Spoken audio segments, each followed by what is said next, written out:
I've definitely talked to organizations that have made it where if something gets open, then everything shuts down. We're at an inflection point where we're going to see more and more code being written by models. The way that we think about this at Google is that, okay, look, if we have these systems that we expect to write more code for us, how do we ensure that they're writing safe and secure code? I think one of the lessons that I've learned the hard way is making sure for every vendor you have that you've subscribed to the notification that the terms of service have been updated, as you just sometimes get surprised. If you're someone who's looking into the AI cybersecurity space and wondering where is everything at the moment, in terms of what does the next 3 years look like from an AI perspective, is AI going to talk to itself? Is really true? And spoiler alert, it is not true. The other thing you would also might be wondering, in terms of building a cybersecurity program, what are some of the things you should be starting off with? For this conversation, we had Jason Clinton, who is the CISO for Anthropic, which is the company behind Claude and some of the other projects that they've been running. We also had Vijay Bolina, who is the CISO for Google DeepMind.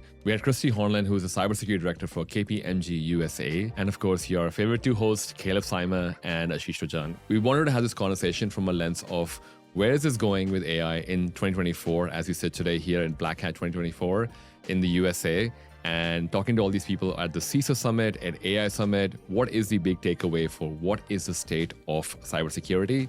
And this episode is jam-packed with where is it going at the moment, what you should be looking out for, and is it truly real, and anything else you might want to consider for putting into your plan for the next 3-4 years as you start replacing things with AI slowly. Yes, it is going to happen that some functionalities would start evolving and start being replaced by AI.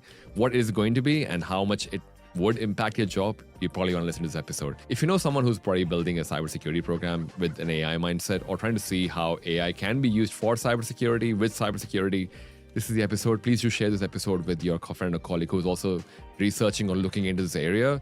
And if you're here for a second or third time and you've been finding AI cybersecurity content valuable, I would really appreciate if you can drop us a follow or subscribe if you're watching this on a video platform like YouTube or LinkedIn. If you're listening to this on an audio platform like Spotify or iTunes, definitely drop us a review or rating. It definitely helps more people find out about us. Welcome to AI Cybersecurity Podcast. This is the State of AI Security episode. We have a lot of people around us. I'm going to start with the intros of the non-host people. First, Kristy, just going to give an intro about yourself. Yeah, thank you for having me. So my name's Kristy Hornland. I am a director at KPMG in the US, and I'm also the lead for the AI Security Working Group for the Global Resilience Federation, as well as working with clients today to really focus on how do you stand up responsible and secure AI within your organization and all the implications. So excited to join the conversation. I'm Jason Clinton. I'm the CISO at Anthropic. I've been there for a little over a year and 12 years at Google before that and 4 startups before that. It came from a background of defending against nation states. And at Anthropic, I'm thinking a lot about how do we protect the model weights and how do we lock down the security environment so that customer data is protected. Hey, I'm Vijay. I'm the CISO at Google DeepMind. I've been there for about 4 years. I lead a research and engineering group that thinks about the emerging risks around the frontier systems that we're building, both on the attack and defense side of things. But we're also involved and partner greatly with the broader Google security team when we think about protecting our intellectual property and some of the things that we're working on. I'm assuming I don't have to do an intro of myself since my name is on the podcast. Yeah, but I could do one. Yeah, everyone knows Caleb anyway, so I think. But maybe my name is on the podcast. I think you called out frontier model. Maybe a good place to start talking about the state of AI security is by defining a few fundamental things so we don't lose some the basics. audience. Yeah. Most of the conversation that some of us had at AI Summit and CISO Summit seems like there's a lot of opportunity for people to still learn about AI, even though we know it's not just ChatGPT or Claude, and there's more than that. I think there's like some people call it frontier model. I've also heard foundational model. Yeah. What's the difference between the two? Are they the same? And they're just different. Like also help go into those two. I think the foundation and frontier get interchanged a lot. And at this point, from a nomenclature perspective, there's probably no difference. I think from an empirical perspective, the EU AI Act defined models of interest as 10 to the 25th floating point operations that have gone into training that model. And the White House executive order defined it as 10 to the 26th, so a much bigger, 10 times larger. So when we talk about the leading edge, the frontier, the foundation, we're talking about models that are in that class. And the reason we use the amount of flop that have gone into the model as a benchmark is we in the industry assume that the larger the model, the more compute that's gone into it, the more intelligent it's going to be. So this is called the scaling laws hypothesis, and it's the foundation of the entire industry's investment in this area.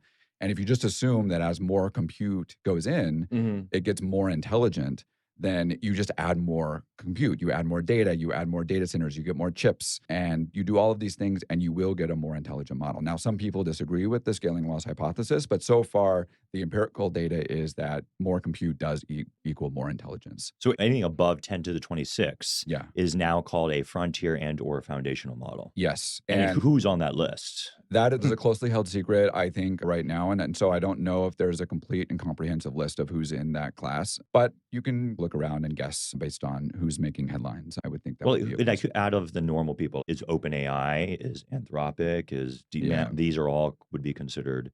Yeah, I think just like working backwards from the word foundation and frontier, I would say that definitely those more powerful. Would you describe them as the same thing? Because a lot of people may say Hugging Face is a lot of open weights models. Open weights model as well.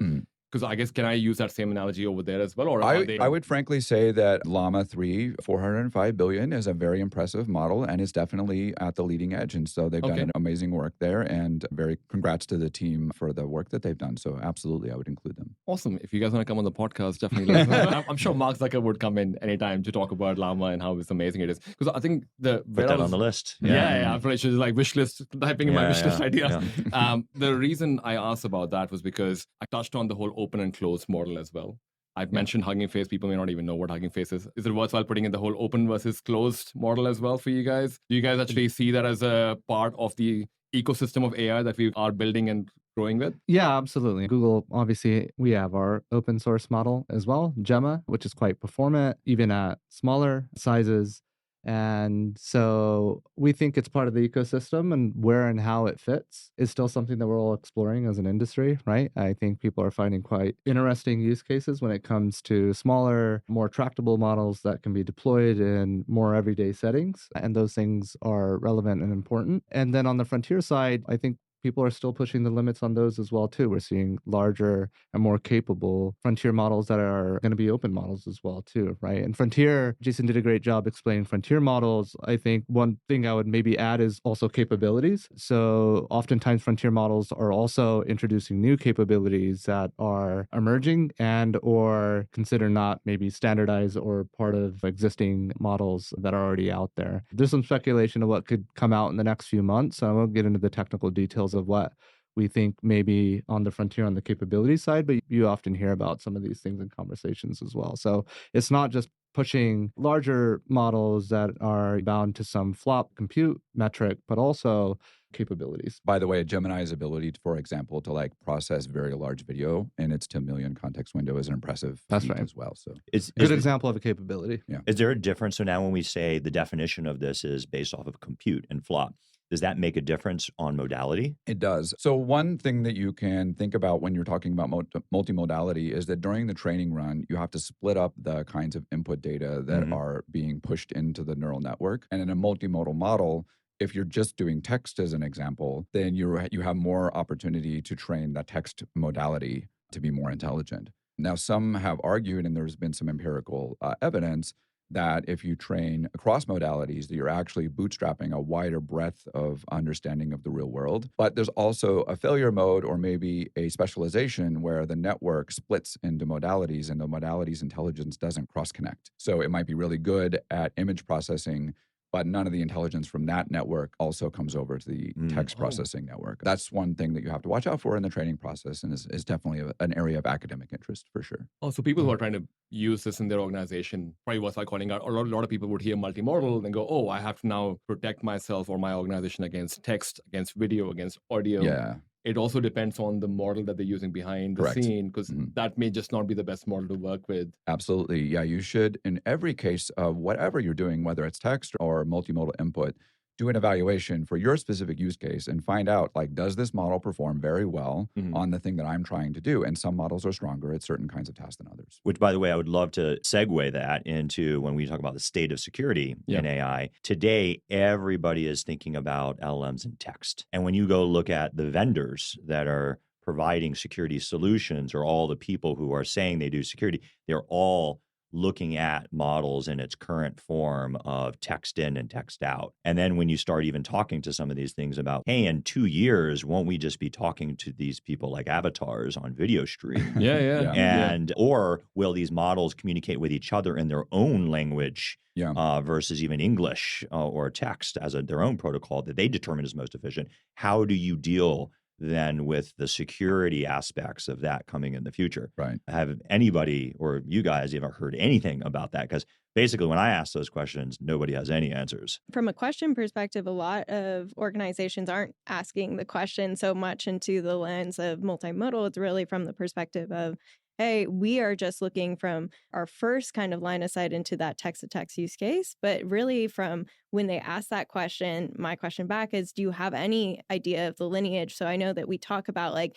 the principles of transparency in a lot of this, and that's such a complicated topic in itself that people are not necessarily, I wouldn't say that we're at a standardized point where you already have an answer there. So you introduce more complexity, which is great for innovation. But from the security standpoint, I think towards our organizations thinking about their resiliency and some of the frustrations that may come from introducing more elements to this without answering some of that more of the concepts of AI bill of materials, to really understand what are some scenarios where even this like simpler at the forefront, simpler I say, but like text to text, we don't necessarily have that understanding of if this fails, what do we do to bring back?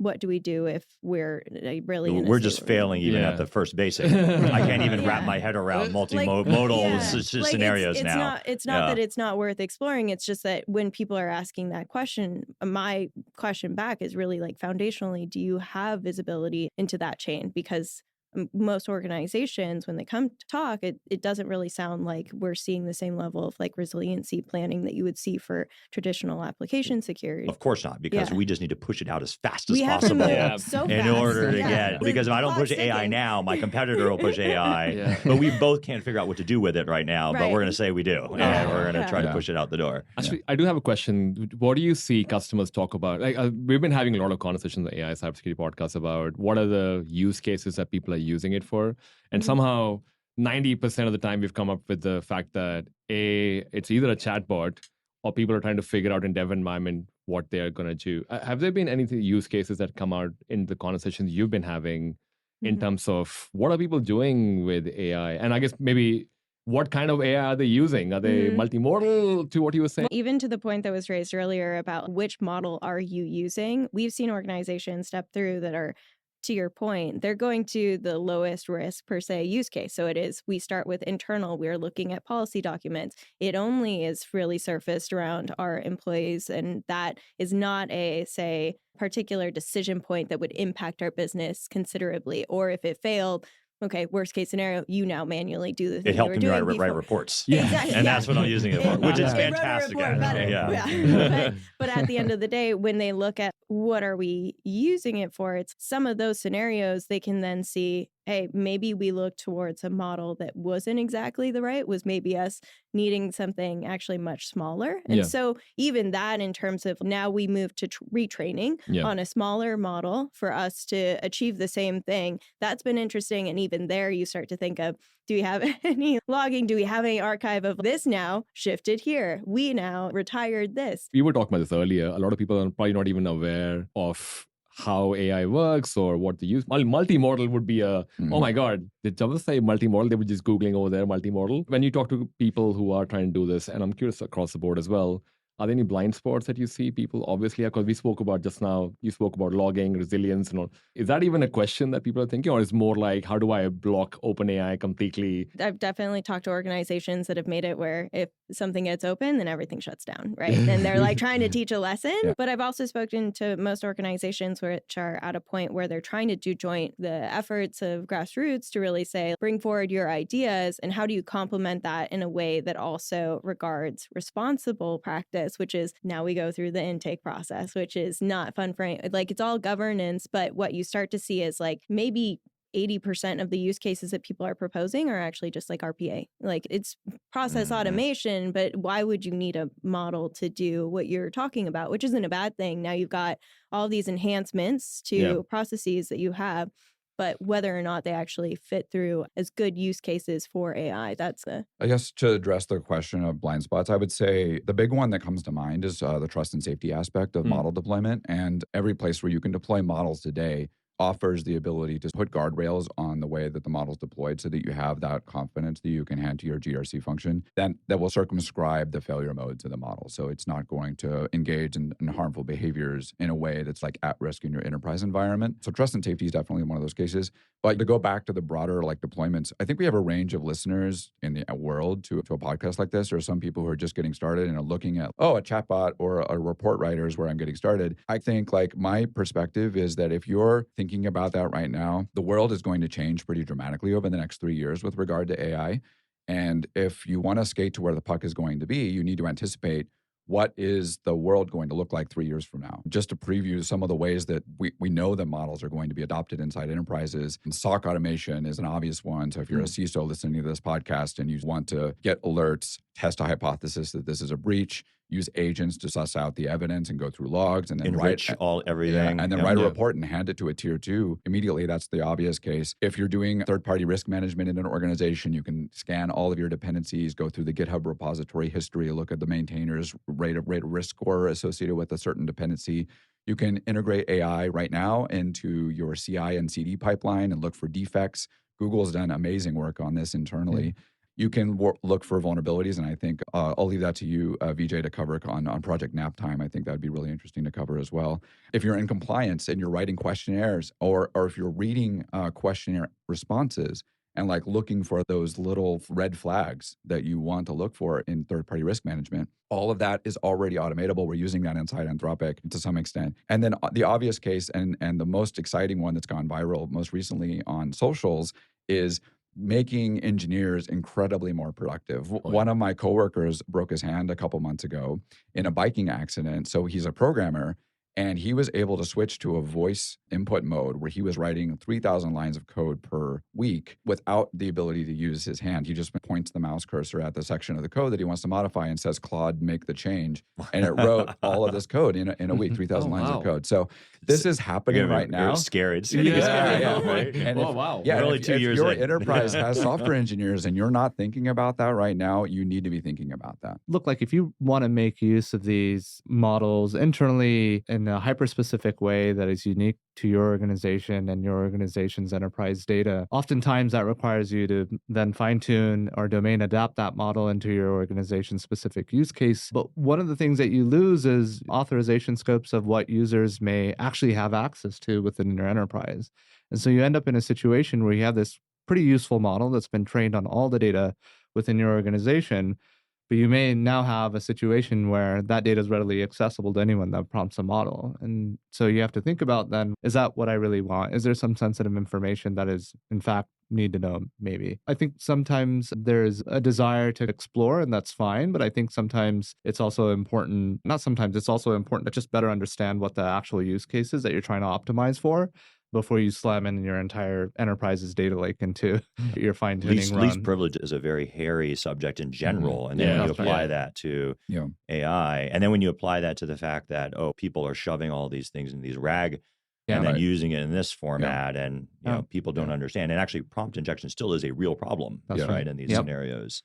I would also say another blind spot, I think, is about where you're using AI. I think there is is it an ethical or maybe best reasoning capabilities where if you've heard the thing of, where AI is using it to look at resumes and identify the ones that are most fitting to the job when they may have a lot of areas and prejudice that may not necessarily exist without, right? I think, distributional bias is definitely a big area of concern as well too, right? If you're only looking at resumes in the English language that have been optimized for a very specific region, and that's what your model is trained to recognize and filter for, that definitely and obviously is swaying the bias towards that population or demographic then at that point. So you have to think about those nuances as well too when you're adapting these models for your where is AI being used and what output value is it doing, and then if it's making decisions and or filtering things for you, the bias is very You have to look. Yeah, and very is the carefully. data well representative of the total population of users and or the set of individuals that may be engaging with the system as well?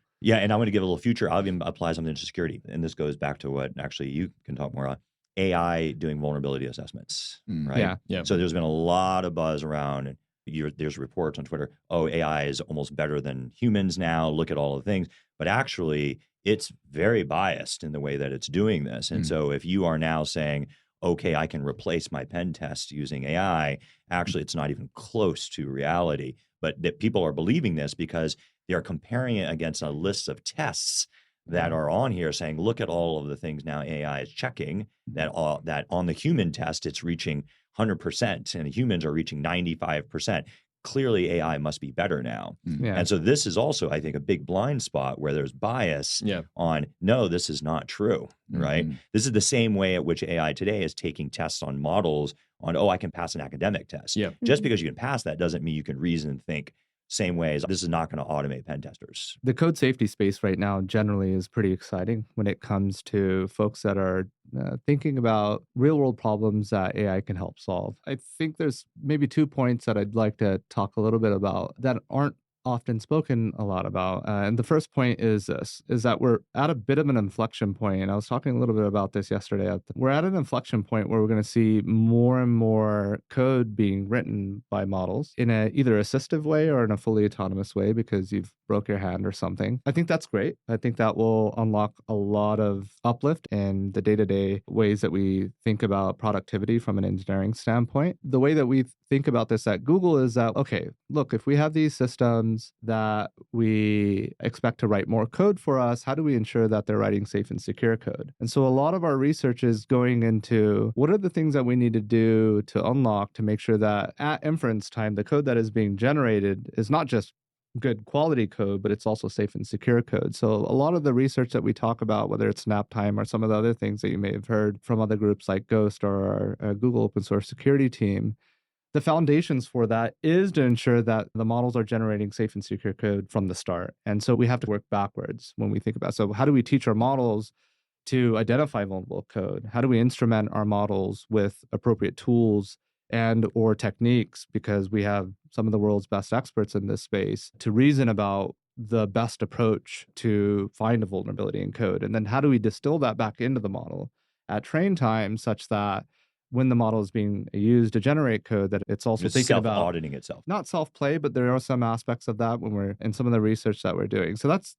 one thing. And I think the other thing that makes this space generally exciting is that we spent the last couple of decades trying to, and maybe to some degree quite successfully, shifting left when it comes to software security in general and ensuring that the software that we're generating throughout our development lifecycle is being checked and audited and instilled with best practices when it comes to writing software, whether it's static analysis tools or dynamic analysis approaches. And the nicety of all of what we have been doing over the past couple of decades is that we have the frameworks, we have the tools, we have the pipelines, if you will, that allow us to introduce new technology such that if we found a really strong model that was able to find vulnerabilities, it's quite easy for the good guys to instrument our existing infrastructure and frameworks to be able to then write better code or ensure that the code that we're developing, deploying is actually addressing some of those things that we continue to innovate in, but be able to think about what it means to shift left. Yeah, because I dig in a little bit into that. Yeah. So obviously, to your point, the more the AI writes code, we're going to have way more code. Your buddy with a broken hand is now writing like 30,000 lines of code, right, a day. With a broken hand. Yeah. Think about the guys, like we're now generating hundreds of thousands. So the attack surface in code is far larger now with AI generating code. However, to your point, AI, I think by default, at least in the models, because they're trained on so much, because the default code they're trained on is usually insecure, they will produce insecure code. Right. But it is also very viable to have it passed and audited by another model with the mindset of the known issues that we know of today, right? It is a much better static analysis tool in the fact that I can look at the code being generated, identify the standard flaws that we know of, right? That's right. Whether AI is good at finding unknown is an entirely different question, but it should be able to then audit that, generate the replacement solution code automatically. Then it now is created in its final form. Is it safe code. That's right? Yeah, actually, and this is illustrative of a broader point about agents. So I know there's somebody who's listening to this and who's like pumping their fist at the air because they say static analysis that already exists. You have the Coverities of the world who have been out there for a long time doing static analysis. Yes, but no one's believing the but. Yes, we all know this, but this does not work. So much of the work that Google's done on nap time and some of the stuff that went viral on socials this week around vulnerability discoveries is actually an agent architecture.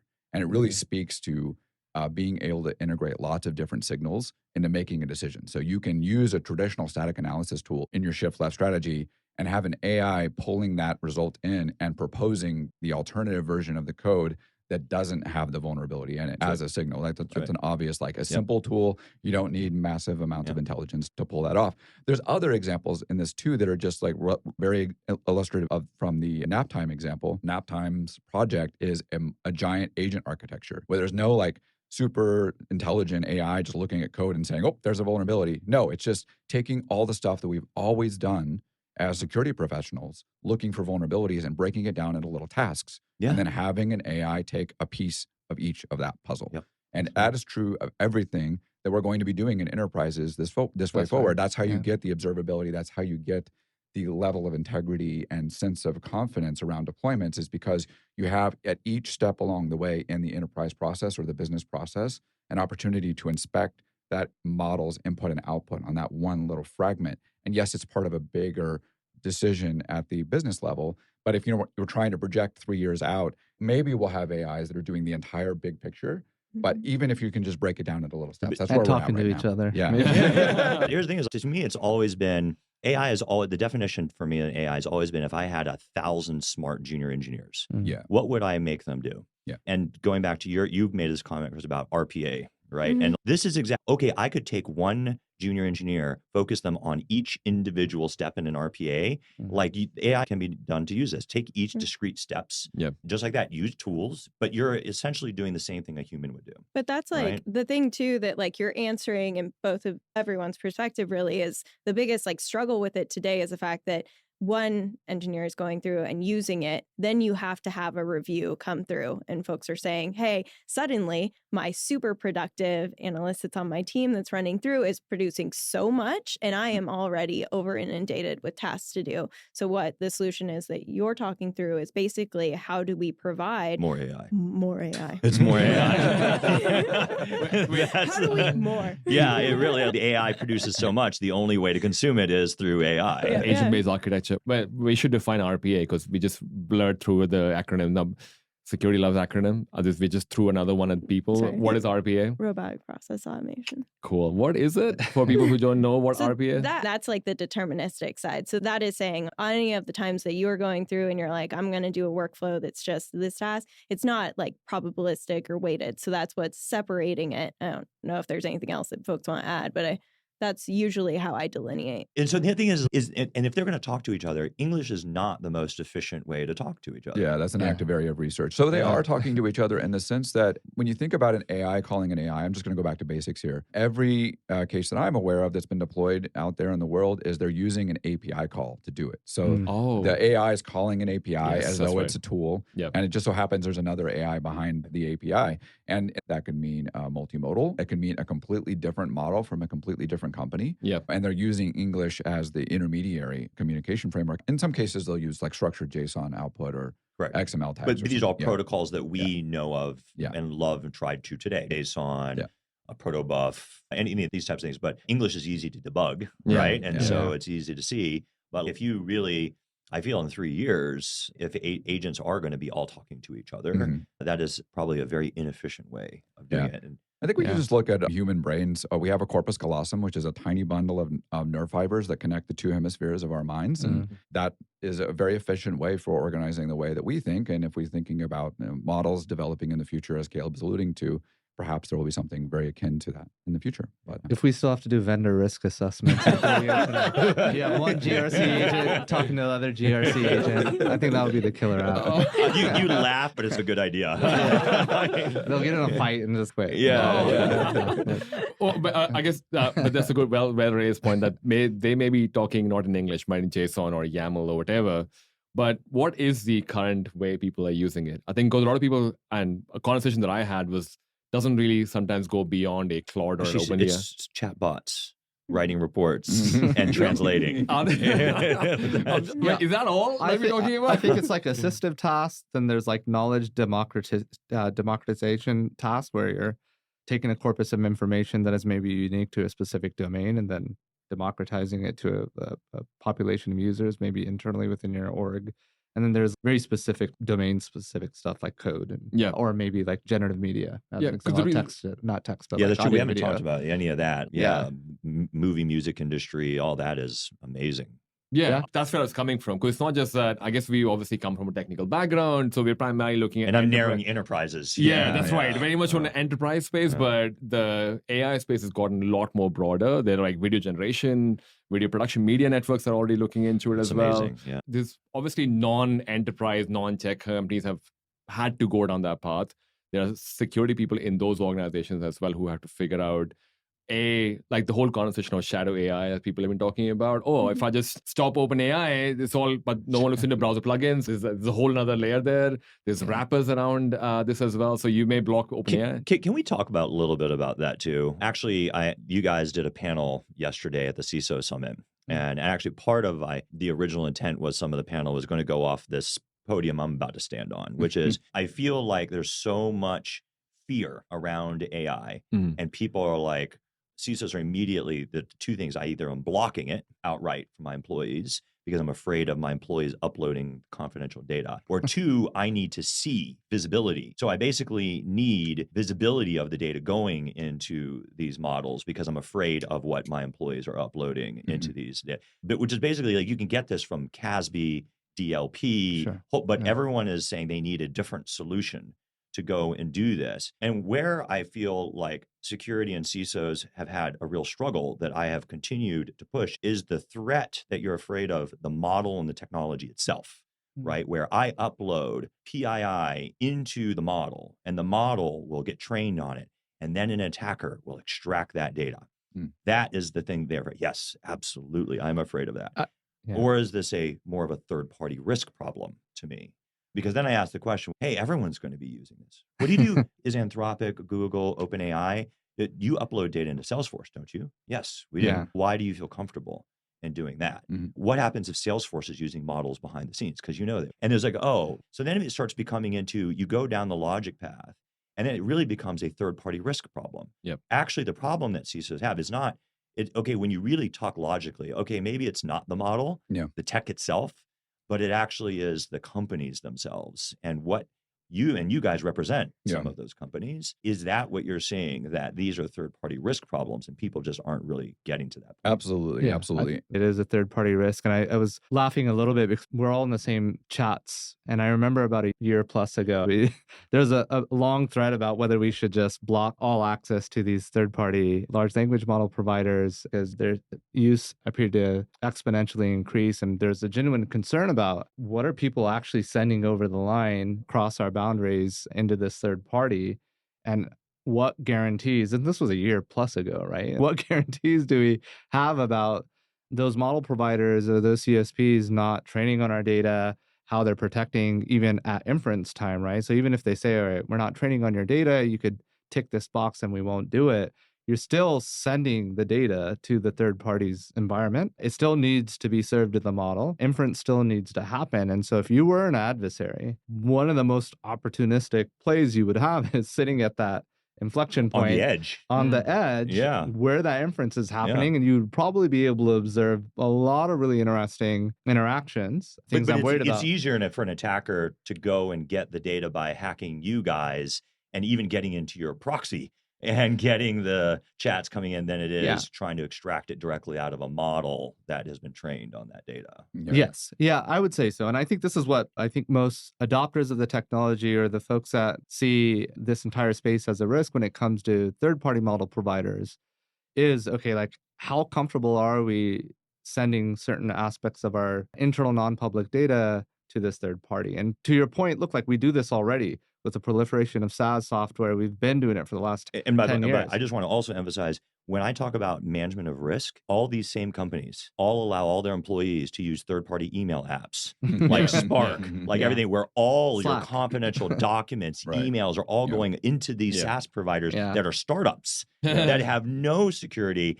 And you think the biggest threat is someone extracting it out of a model versus hacking this third-party email provider and grabbing it? Come on, guys. Well, look at the risk. It is a risk exercise, I think, especially, right? I would say it's no different to some of the more traditional applications that we have when it comes to data flow, right? And what your comfort levels are when it comes to where that data is going. Now, I guess if you're genuinely concerned about your data being used to then optimize that third party's model, then that kind of goes into maybe things that are unclear and or maybe tangential to some existing service providers or SaaS software vendors. But I don't know. I think it is a risk exercise. I think there's genuine concern that most people have when it comes to this space, when it comes to legitimate use case and where you want to draw the line of where you're going to want to adopt the technology or not. And I think if the risk is so high, people are just going to go and opt to just deploy internally, right? Using an open model of some sort. Yeah. I think if you're a CISO looking at it from the perspective of it's a data governance issue, just like anything else, and looking at each vendor individually is important. So many of the conversations that I have with folks who are my counterparts at other organizations starts with the question that you raised, is my data going to end up being used to train a model? And to just address that directly, there's like a misconception, first of all, that an inference model can actually do training. Learn in real time. Yeah. Yes. So just to talk through that, it takes thousands of GPUs all working together to train one of these very powerful models. And it's not the case that you're just going to accidentally, oops, I entered training mode. Although that should come at some point. 3 years down the line. 3 years down the line. Like 3 years, guys, you have clock is ticking. 3 years down the line. Real-time training and learning. We'll see. The energy requirements right now are just astronomical for training mode. And so if you're doing inference, you're just talking to a few GPUs. Those GPUs are going to be responding just to your request. And then it is still the case today that with every single one of the model providers or an open provider, if you're getting it from a managed service provider who's running the open model for you, you can just ask them to do no retention, just like any other data governance thing that you've ever done before, right? Yeah. So it's up to you to just do that. The other thing I'll say, and I think this is really important, most people listening to this are not aware that every one of the model providers, and this is Google included, have the ability to run the model inside your VPC. So if you're doing direct integration with a model, you can just get this environment that just feels very safe from you from a data governance perspective because it never leaves your network. And that's an option on Amazon, on Microsoft, and on Google's clouds. And then that relationship between you and the cloud provider, you don't even have to have a conversation with the and I think a lot of people also, a lot of enterprises get it. Okay, yes, if I'm using an enterprise model, I can set up my enterprise model in the configuration that you set. I can do it. Then I have to figure out, what about my employees sending it to, they're using it as a consumer, not through my enterprise. So I either have to force proxy all my things into my own enterprise version of that model, but these guys are still using it over here. And then they have that fear, I think, where you do train off of the consumer, right? One of the things that's been most surprising to me, and I think just people, it really underscores how valuable the technology is. Every single person listening to this has been in a Zoom or a Google Meet call that's been transcribed, and then it automatically wrote the meeting notes at the end. And people say the craziest stuff in meetings sometimes. And yet, every single organization that I've interacted with has adopted this in some way, shape, or form. Maybe they don't use it for every call, but it's out there and it's happening. And it just speaks to the value of the technology. It's obviously reducing toil and people are excited to adopt it. If someone does use ChatGPT or any other tool, just by typing in a sensitive information does not really mean you've trained the model on the other side to now suddenly know your confidential information. Correct. And to what you also said, you can even have it as an enterprise level on your side. So it never even leaves the environment. So at Anthropic, we've never trained on user input. And with enterprises, we'll have a conversation around what their security requirements are. And there is a bit to flip there that we can have a conversation around. Absolutely. Kristy, what have you heard these enterprises say about this? Is it mimic me or do you have different? I was just laughing when you were like, when you're in like a Zoom meeting and it just starts transcribing. And I've been in meetings with clients where they've been like, I was just on this call and they just started transcribing, but nobody asked for my consent. Nobody asked for permission. And we have everything needs to be approved is what we put in our acceptable usage policy, right? Well, that's a paper document. So nobody is looking at that and going, yeah, turn off that feature. So what's been so interesting is like the reality for most organizations is that even to your point about you're seeing these tools get used outside, what if they are just starting up on people's laptops because they had AI integrated, they were already a pre-existing vendor? That's a reality. And who's going to go into, for example, there are some where it was to assist with your spelling, your grammar, and who is going to flip into every time that they're opening up a Word doc and go, I'm going to turn this off because I'm a good employee. Like, that's just not, bless you if that's the case, but that's not really reality. So like for most organizations, they have to go through and really set up, how can we make this appealing to work within our boundaries? But I also was laughing about, okay, you rely on your data governance and enterprise risk management, both of those things, most organizations have quite a bit of work to still do. Right? Okay, guys, challenge me on this. This is another thing I've heard CISOs talk about. I need all visibility of where my AI usage is and where it's going. And when I say a lot of CISOs, I'm talking a majority, are all scrambling to find products that show them their AI usage in the enterprise. The fear is, again, people are using AI. I don't know where they're using AI and what they're using AI for. Therefore, I feel at loss of both control, visibility, and I have fear that it's being used or all my data is going to these things, and I don't know what it is. But there's two sides to that concern. One is the risk management aspect, and maybe I'll leave Kristy to talk to that one. And then I'll just address the incident response and the sort of the SIM, if I can liberally interpret that term. I think that there probably will be a marketplace for SIM for AI. I don't know what it will look like. I don't know what products will come out that will support that, but certainly it may be the case that, and especially when we're talking about agents in the future, you will want to be able to, in the context of a response to an incident, a leak, some privacy incident, whatever it is, be able to go back and investigate what did the employees do, what did the systems do in this context, and can I see just what happened? Like the conversations that occurred. Absolutely. And that's not something that's, quote, required by any risk management framework, but I could see how you could just extrapolate from existing security context on SIM and imagine what that looks like in the future. I think the other half of it, though, is if you want metrics on who's using what, where, and when, and how, and you can use that as part of your GRC, that could be very valuable. Yeah.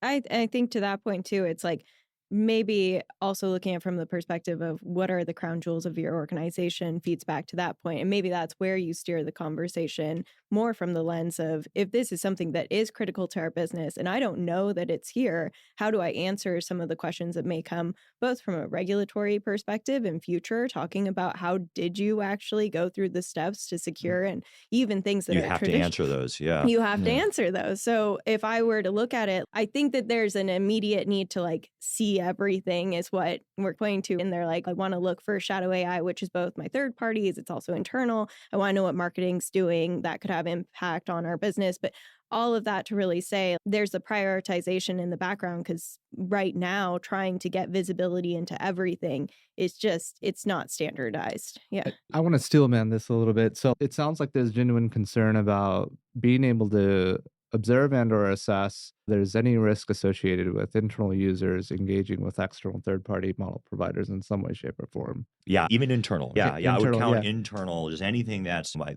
and again, it's not well defined. Yeah. Right? These are like, AI usage, visibility. I need to know what my employees are doing with AI. What if you have like a research and development department that for a long time has been deploying models because it's not new, and they've been really creating products or services that are core to your business, and you've got a CISO going, I'm not integrated quite enough in that business to get that line of sight. Like, it's not, again, just the third parties. It's also, again, this is a piece of IP for our business. I guess I'm just thinking, do we worry about this as CISOs when it comes to our employees, maybe emails and having email exchanges with external parties, and then be concerned about what the content of that email be? So I'm just thinking about, if we want to have some level of observability, there's existing classes of solutions that we've developed over the past couple of decades now that service some of these concerns. DLP, CASB. Yes, I know. So like these things are things that we know. So why aren't they being used? Why aren't they being used? They can be used when it comes to maybe some of that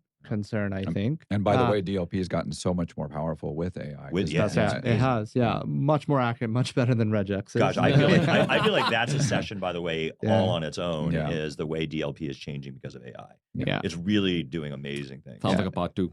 It is. Yeah, models that are a size that they're quite performant when it comes to the amount of transactions you're going to need to accurately or to service a DLP use case. And my question was, and also going a little bit, when people tell me that, I also think about, Chris, where you were saying, which is, okay, but if AI is embedded in everything, if I open up a Word document, AI is going to be Salesforce, Word, Google, you name it. AI is, if you think back on cloud days, when people were like, I need to know anything that's going to cloud. What's going to cloud? I'm very afraid of cloud. But then now cloud is everything. It is ingrained into what you do. AI is just very similar. So what is the point? This is where I've been coming from of, how do you even get that visibility? It's like trying to say what runs on a CPU. So TPRM is in my function at Anthropic. And so I have the same problem that anybody listening to this has of, we're trying to run a company and we have SaaS providers, and I'm trying to make decisions about which SaaS provider is doing what with which AI, and all of those challenges are quite interesting. And so in the questionnaire and the third-party risk assessment, I'm asking the questions that I care about. For example, who is the actual service provider for the model? And so I'm looking at the risk and just making a decision based on the risk and deciding, in this particular deployment of AI, I'm not comfortable. And this one, they've checked all the boxes and I'm really comfortable. And even if it's not an Anthropic model, it's perfectly fine. And I think everybody just needs to figure out what those checkboxes are for them. And the ISO 42K1s of the world, the CSAs of the world are starting to write standards for what it means to deploy AI securely. EU AI Act's going into it. Where they already active. Critical applications, critical infrastructure, and then COSI, which Google and OpenAI and Anthropic are members of, are also starting to work on this technical stuff too. Really looking forward to all these technical standards. CSA has probably got one out pretty soon, and I think this is going to help guide people in thinking about what are the checkboxes that are most important. It also goes back to what you were saying initially when I think we mentioned trust part as well. As a third party being used in an organization, and yes, you answer a questionnaire saying, yes, I'm not using any AI now at the time of answering this question. I may tomorrow, but hey, the question didn't ask for tomorrow. It just asked for right now. Right. Where do we find that? Is there a place for us as a community, as a people to start raising that standard? Yes, 42K1 is great. I think there's 4 levels to it as well, consumer everything.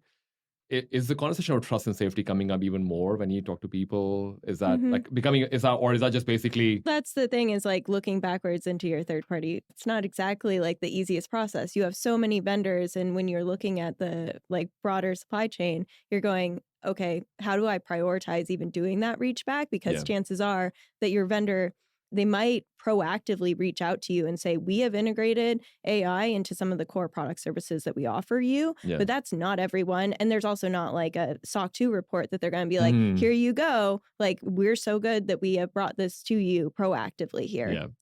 In the case of majority of vendors, it's okay, you're working with a startup maybe that they're not going to have a governance COE for you to look towards. So instead, you're having to probably, again, prioritize based on which of these processes, which of these third-party vendors are absolutely critical. What are they doing that's mission critical to our business? And that's just the reality of it, because you're working with folks that have a 7,000 vendor pool. Like, how do you, when you have 2 people working on it? And by the way, they all have AI in it. And what are you really concerned with on AI is a good question, right? What do you ask for? You ask for the provider.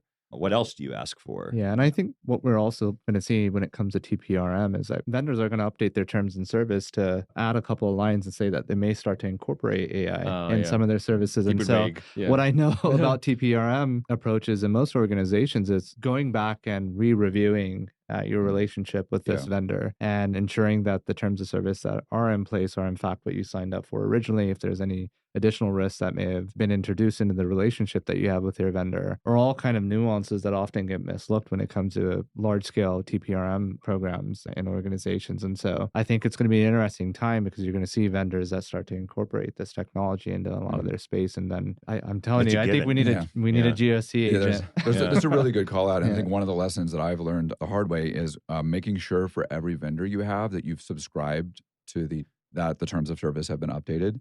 As you just sometimes get surprised that magically an AI product has shown up in the user interface and you had no idea that it was going to happen because you missed the. And here's a bigger question. Let's say this does happen. are you going to turn it off? Yeah. Who has Once an I'm- off switch? Like, Yeah. how's that going to work? No, do you have a contact for your third party? This is obviously, we know in our heads that this is an impossible task Yeah. almost in multiple ways, Yeah. right? But it's Yeah. just, okay, great. You've now added AI. We don't want that. Now my employees are going to scream at me. And by the way, the vendor themselves be like, oh, we don't have a way to turn that off. Yeah. Yep. So Yeah. like, But maybe it goes back to Yeah. what you were saying about the visibility. The reason why there is some nervousness around visibility is because of this. Because of the fact that, yes, at the moment, we can trust the fact that third parties are answering the third party questionnaire honestly. They're not going to use it. But to what end? Again, I'm going to push this. And this is what we have I'm conversation going to for. push this. Co-host To what, going- like, here's the thing. It's, okay, I know I already have a contract with you as a third party. Yeah. Right? And in some sense, my employees are already uploading confidential data into you as a third party. I'm making this assumption if that's the sort of negotiation we have. So at this stage, legally, we need to make our cover. That's the point of the documents. You are going to do in your best way to secure and protect my data in whatever way that is. I've now established a trust relationship That's right. between you Yeah. and I. You decide I'm going to implement AI in the back end of this. I am still uploading my private data. You've done this. Oh no, you can't do that. That is bad. But let's just say it's not AI. Let's say in the background, they've decided, hey, we're going to shove all of our stuff in this open Redis instance on the internet and all your data is going there, but you're not going to know that's happening. Yeah. You've established a level of trust with this company that says, I know I'm uploading my data. So what is the risk? The risk here is that trust, they're not obeying that trust, which it's a hard job. And they are uploading these things to some open Redis instance. But what are you going to do about it? But then they say we're using AI, and then all of a sudden the world is broken. Yeah. Why? I think it's a good point. It's just the same stuff that we've been dealing with for the last few decades. Yeah. And it's just a new. And they're using third-party providers behind the scenes too. Yeah. Oh, yeah, of course. Right. They have Yeah. third party as Yeah, well. so they have their own agreements. And, But do I know about their sub agreements? How deep do you down go in that that supply chain? chain? Right. Yeah, that's right. Maybe to set some more context and probably some frameworks as well. It's interesting you call out the 42K1. Yeah. 42K1. I'm like, Yeah. which is the acronyms again. I'm like, the 42K1 coming up. It was not mandated on anyone. The people can choose to go down the path of being certified for it. It's not mandated. So there's obviously a lot of work still to be done from a policy perspective, and to your point about building trust perspective, that am I supposed to go to the supply chain, and how long is the chain of trust? I just feel like there's a lot of FUD. That's just There is a lot of 100%. FUD. But I am in agreement with that. There's an opportunity for the industry to provide a lot of clarity and guidance and confidence across the board. So I already talked about CSA, COSI, we've got ISO 42K1. When these things come out, it'll be like the adoption of any other security standard has been in the past, right? We will decide as organizations the kinds of standards that we want to hold other organizations to and the certifications that we're looking for. Yeah. And then in each of the frontier model providers, we have all done something called like a responsible scaling policy. Everybody has a slightly different name for this. But Anthropic, it's a list of our commitments to our customers and the public about the way that we will deploy models responsibly. And we think we're at ASL 2 right now. We might be at ASL 3 soon. And then ASL 4 is a little bit further down the line with using the biosafety levels as a sort of benchmark. That's an example of that industry-led opportunity to create confidence and help the public understand the risks and rewards that come from these models. And I think that there's just an opportunity for everybody playing in this space to act in that way of trying to help understand exactly what the risks are and play above board and be transparent. And that's going to help a lot with the adoption and concerns. Yeah. And maybe get the FUD out of the way for some time at least. But Mm-hmm. maybe, and where I was going with this is also because we are talking about the current state of AI security as well. And a lot of people would hear all this conversation and starting off with AI is talking to AI, they would have their own language. This is JSON YAML. The state of 3 years from now is entirely different. So just to set the scene for people as well then, at the moment, a lot of people are thinking about, so many conversations that I had where people's thinking about, what am I doing with data classification, blah, blah. There's a set of ideas people have for how do I even make myself ready for AI, because I may not be there yet right now.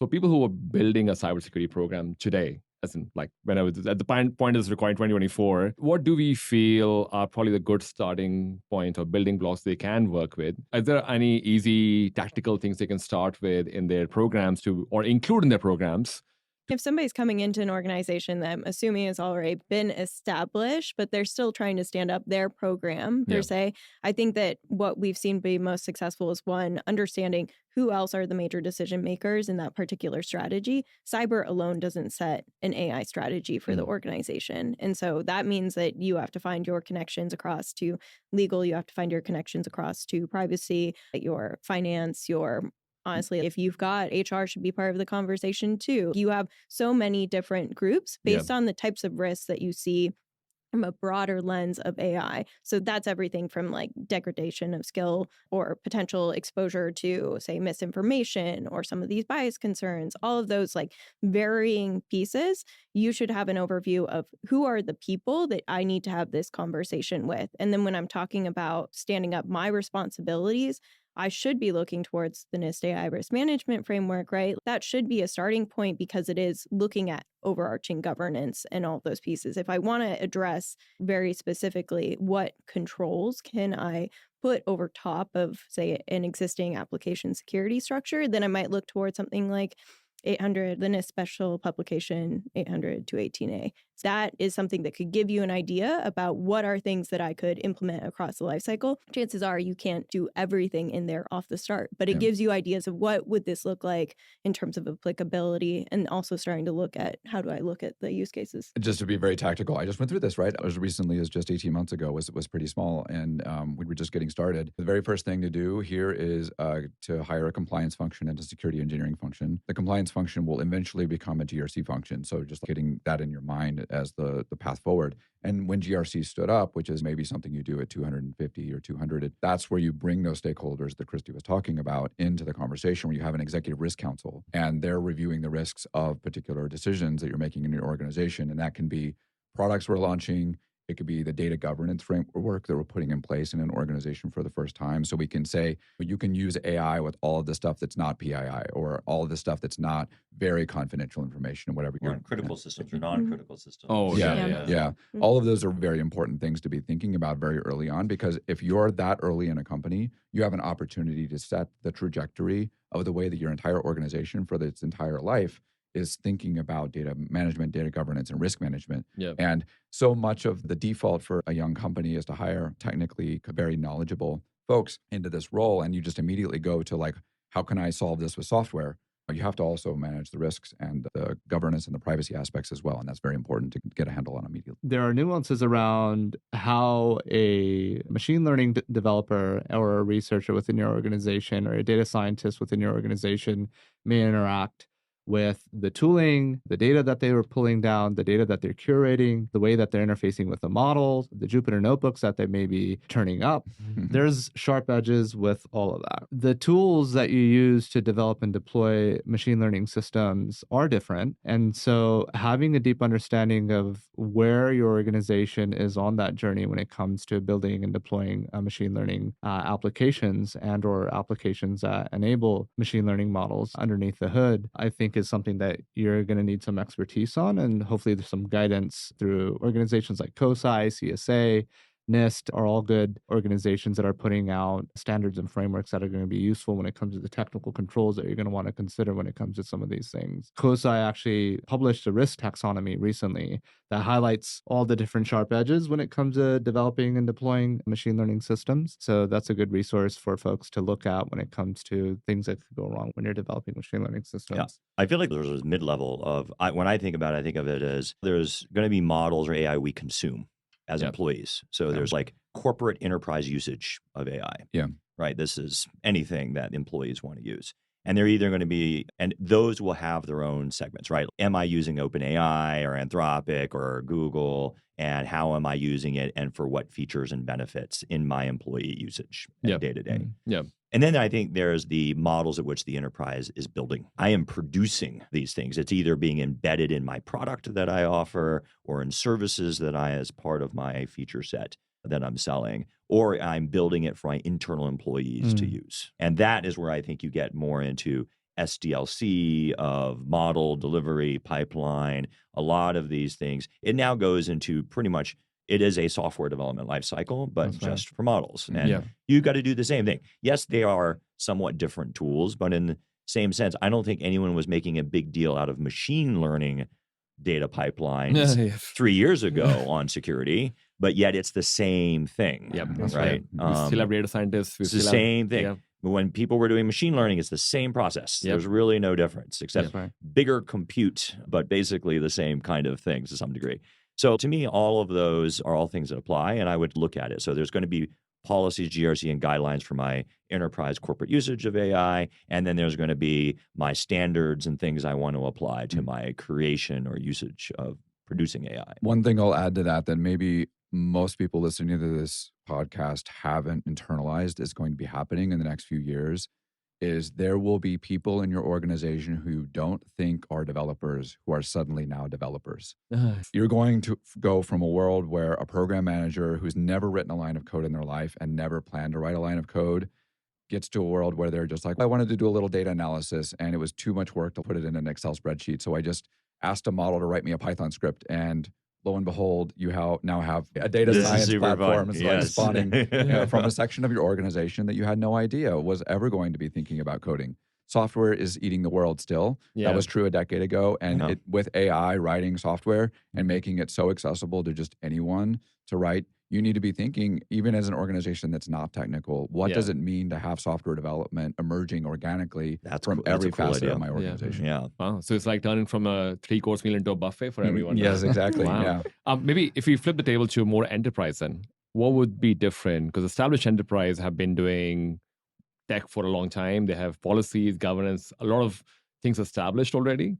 What would be good from an enterprise perspective? Clearly, they're also facing the same problem as well. What would be a good starting point for them? I think that's unfortunately where I was coming from too, which is just more so there are established decision makers at the table that they need to get in and connected with, because if they go about trying to institute a policy, but there are no champions in the room for it, there's no agreement as to their priorities. And talked about, you mentioned like your commitments, right? Organizations, especially large enterprises, also have their values commitments that they've made publicly. We see them standing up basically their own model around this. These are the principles that we're going to adhere to that help steer, because there are not explicit dimensions for every organization about this is banned, this is acceptable, et cetera. There's a lot of gray area.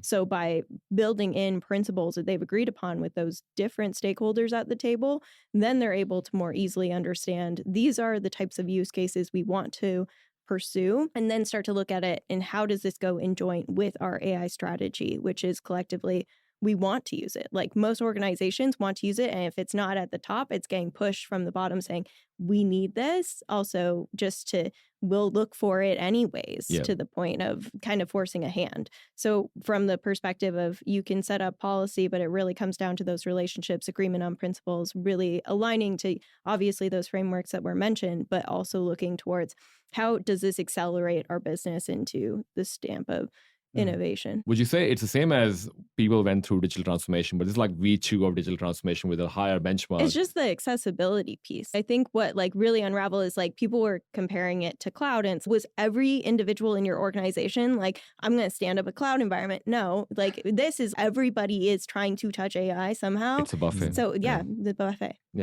I'd love to just know around the table what you guys have found amazing about just you personally using AI. Right? Yeah. Like just example, like I was giving an example about how just recently I was doing something and I was using Claude, and it came out with this thing that was like, I read it and I was like, this is 50 times better than what I would have ever put together. And it blew my mind a little bit on some of these things. What do you guys just normally, I would love to see, what's your normal day-to-day personal usage? I use this as example a lot. At Google, we have internal models that have been trained on the corpus of information and documentation around how complex our corporate and our production environments are. Which is quite true. Yeah. And we call it internally broccly because people hate it, but you have to eat it because it's good for you. That's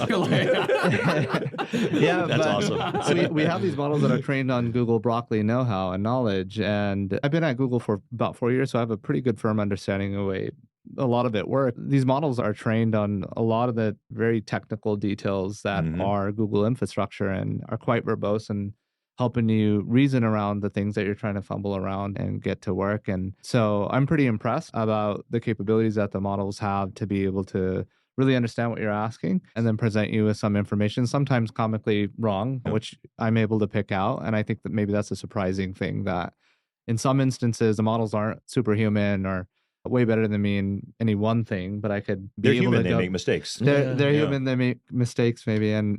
But I use this example often because some days I find myself amazed about how capable this model is and able to generate exactly what I need, or tell me the very specific detail that I'm actually reasoning or thinking about. And then some days it's, shit, that was wrong. That thing got deprecated like 5 months ago, like the other Google meme that we. But it's probably like it is like a true co-pilot. It's like having a 20-year Google veteran sitting next to you that you can just ask. I'm trying to figure it's super powerful because it's new Googlers that come to Google expend, and Jason maybe could attest to this, quite some time to get up to speed on just how to do the most basic three shit. To 6 months to join after you join Google. Oh, wow. Yeah, and that's how long it takes on average a Google engineer to be productive. And it's quite daunting, right? And so now we have systems and the technology to really make people quite productive. Yeah, right? so the way it used to work is I'd have to know somebody, I'd have to buddy that it gets assigned to me. Yeah. Or I'd be like, wait, what's the new HR thing? You got to go find the right person that can give you the answer, or read a Wikipedia or a Confluence page that's out of date in enterprises. But now these things are fairly up to date. I mean, for everyone who's a security professional who's listening to this, all of us have written threat models. All of us have written security strategies. We've written OKRs or KPIs. One of the things that I do on my team is I use the very large context window, and I've gotten pretty good at prompt engineering. I'm not the expert, but I write a really good prompt that says, here's the context of our team for the last couple years. Here's what we've worked on already. Here's the threats that we're thinking about and what we've already addressed.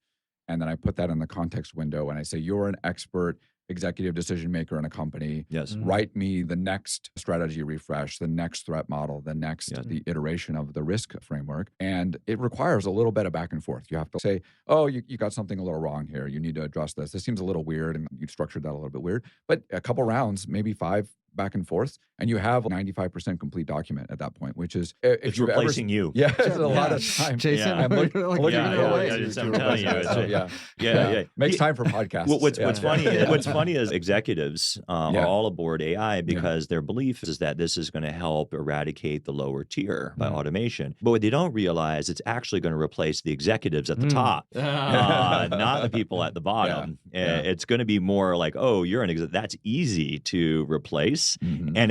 And I actually commandeer and control the people below. So it's the executives that are going to get wiped through AI. They're not ready for it. I guess from my standpoint, like some of the stuff that we're looking at, especially within AI security, a lot of it is like just out there. It's a bunch of documentation. And so instead of having like our team go through and individually like grab stuff, we were basically able to pull together like a threat matrix about the different stages of the life cycle. Obviously, this is now published, but this was maybe like 10 months ago. We were going through that, building out a table on this against the different life stages instead of going through and being like, hey, start from zero, start from nothing. And I think that's where the biggest value is. It's easier to review than to go and stare at a blank sheet and go, I got to start somewhere. And that procrastination is one thing of it. And the other bit is just, how do I even structure this? Having a starting point for anything that you want to go. I mean, even it could be a law or a policy or whatever. It could be anything. Yeah, at least having something which is a good starting point. Because I think if you have a starting point, it's easy for you to write the V2 of it, V3 of it, because you can improve it.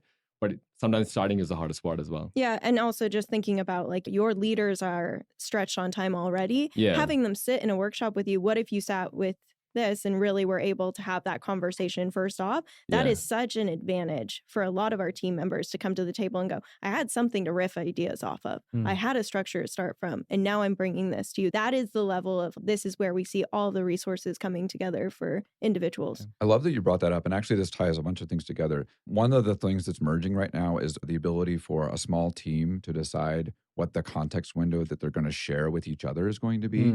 So you have in this user interface where you go into a project, and the project has the context window fully loaded with the Google case, the small team case, and you're all working from the same knowledge base. And you start with, you can even in some cases put your own system prompt in there. Yeah. So it's tailored to your specific enterprise. And that's an opportunity for everyone on your team to get from the same baseline a place where they can ideate and get to decisions faster. My example is going to be I use ChatGPT to come with questions for this, but I'm like,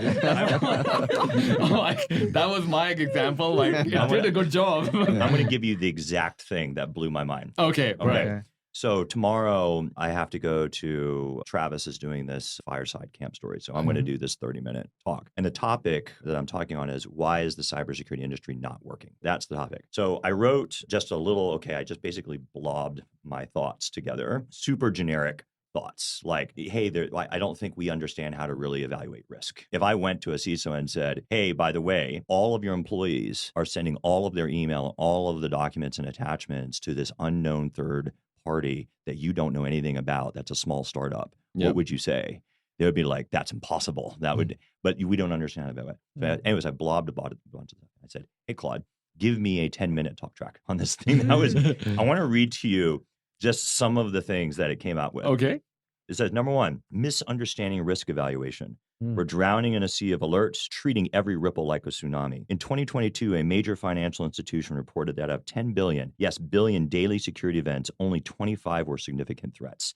That's a 0.000025%. But here's your counter argument. But what if we miss something critical? By focusing on everything, we risk missing what's truly important. We need to shift from quantity to quality in risk assessment. Okay. I'm like, what the? Yeah, it's quite believable. Ready? Investing in visibility, not prevention. Because one of my other things is I think we as CISOs are influencers, and all we do is invest in visibility. We're building watchtowers when we should be building walls. 80% of security budgets go to detection and response, leaving only 20% for prevention. Gartner 2023. Wow. Imagine a homeowner who installs cameras in every room, but leaves the front door unlocked. That's our industry right now. What in the world? And like, drop the mic and walk away. What in Is this the just a world? roast? Yeah, that's pretty good. Wow. I mean, so Anthropic knows our industry better than us. Yeah, I'm telling you, you're reading this, you're like, okay, like this is doing way better than I would have ever done. Wow, the research is just amazing. It's amazing. I mean, keep going though. Another one of my thing is, hey, actually, I think we invest too much in people, not enough in products. So we're creating jobs, not solutions. The cybersecurity skills gap reached 3.4 million unfilled positions globally in 2023. But isn't cybersecurity a human problem? Of course it is. But we need to empower humans with better tools, not just more tools. Right? Like, it's just, okay. Like, this is good, right? Yeah, This is really good. We'll combine this with deep fakes. And then I'm done. We'll make it's already taking, it's building your security strategy already. That's what I trained on. Yeah. Then you get the answer. And it clearly automatically write the board pitch on any of this stuff. Jason Haddock had that board bot or something he was talking about yesterday on the panel. Oh, yeah. That's kind of good. Look at this.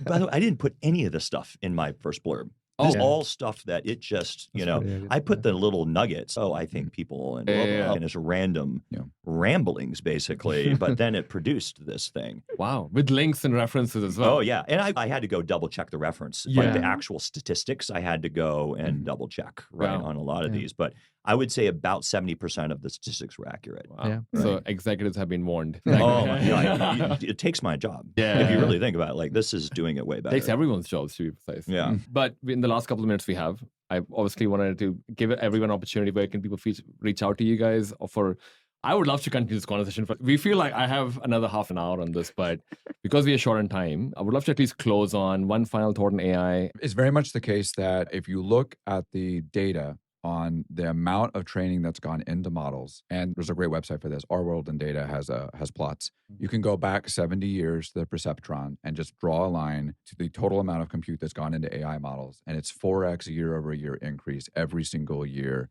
going back 70 years. No, I'm not a betting person, but I'm guessing that line is going to hold for the next at least 3 years based on everything that I'm seeing. Isn't that why we're putting $30 billion into data centers? And so I really think that as a decision maker in an organization, if you're not looking at that line and skating to where that line is going to be when your policy or your product launches, you're going to be a little bit behind the curve.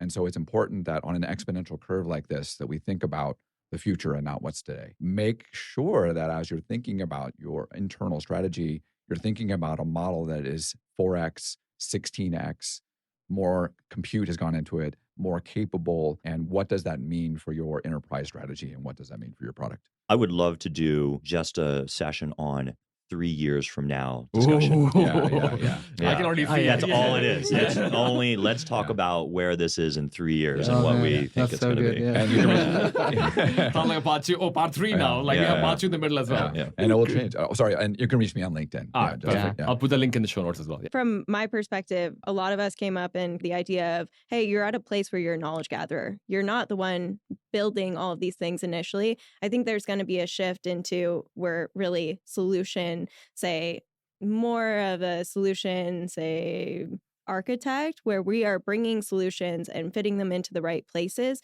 rather than being at the knowledge gatherer step. And so like switching your mindset around the resources that you have today, when people think about what's my role, it's like your role is actually going to be finally you've got into solutions that are coming, and now where's the right place to slot these things in? And that's I think, major shift that we've just seen slowly evolving. Thanks for having us. This has been fun. You guys could just ping me on LinkedIn if you want to chat. I'm also on X. I think going forward, there's going to be a lot of excitement because there's going to be new capabilities.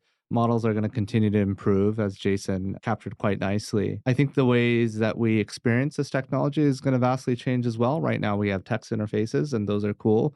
We have APIs, and those are cool. And there's a lot of application for it that will continue to unlock over the next few years, especially, even with what we see right now. But I do think that there's going to be other modalities, other types of deployment settings that I think are going to be interesting. We are starting to see a little bit more in the robotics space. Google at I/O announced Astra, which is an intelligent assistant.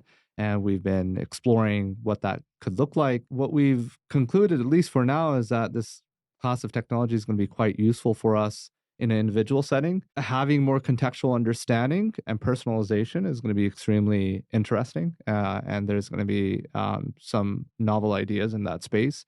Memory, personalization are going to be extremely exciting. The ability to understand runtime data, like real-time data, like that would be real-time training. Yes. Yeah, and we'll have in an enterprise setting, I think we're going to see a lot of exciting applications in that sense, where you're going to have these systems that are able to reason around what's happening within your organization much deeper than a pretty good integrated ERP system. And there's some vendors out here that have been thinking a lot about this space generally. But on the personal front, I think how we experience this technology in a personal setting is going to be quite interesting over the next few months and maybe years to come. Thank you so much for listening to that episode of AI Cybersecurity Podcast. If you are wondering why aren't we covering all topics, because maybe the field is evolving too quickly, so we may not even know some of the topics we have not covered. If you know of a topic that we should cover on AI Cybersecurity Podcast or someone we should bring as a guest, definitely email us on info@cloudsecuritypodcast.tv, which reminds me, we have a sister podcast called Cloud Security Podcast, where we talk about everything cloud security with leaders.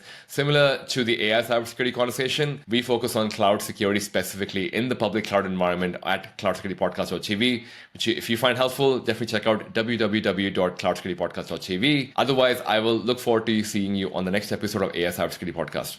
Have a great one. Peace.